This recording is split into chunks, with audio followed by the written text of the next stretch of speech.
Hello friends, welcome to our channel. இன்றைக்கி நம்ம என்ன பார்க்க போகிறோம் அப்படின்னா, ஒரு பியூட்டிஃபுல்லான ஒரு ஸ்டோரி தான் பார்க்க போகிறோம்.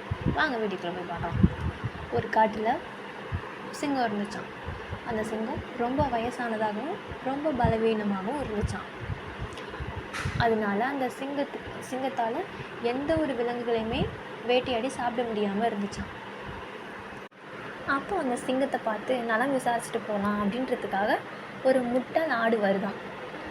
அந்த ஆட்டுக்கிட்ட இந்த சிங்கம் பார்த்து சொல்லுதான், என்னால் ரொம்ப உடம்பு முடியல, எழுந்துக்க கூட முடியல, என் முட்டையும் அசைக்க கூட முடியல, நான் ரொம்ப நோய்வாய்ப்பட்டிருக்கேன் அப்படின்னு ரொம்ப பாவமாக சொல்லுதான் அந்த ஆட்டுக்கிட்ட.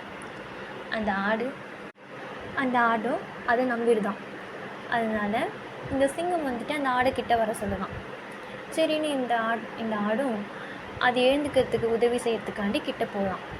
கிட்ட போனதும் அந்த சிங்கம் அதனுடைய கழுத்தை பிடிச்சி குரவழியை நெரிச்சு சாப்பிட்ருச்சான். அன்றைக்கி அந்த சிங்கத்துக்கு சரியான சாப்பாடாம், வயிறு நிரம்ப சாப்பிட்ருச்சான். அந்த சிங்கம் இதையே தினமும் வேலையாக வச்சுட்டு இருந்துச்சான். வர எல்லா விலங்குகளையும் இதே மாதிரி ஒரு சாக்கு சொல்லி அதை அடித்து சாப்பிட்டுட்டு இருந்துச்சான். திடீர்னு ஒரு நாள் ஒரு புத்திசாலியான ஒரு நரி வந்துச்சான். அந்த நரியிடமும் இந்த சிங்கம் இதே மாதிரி ஒரு கதை சொல்லுதான். அந்த நரி யார்? ரொம்ப புத்திசாலியான நரியாச்சே.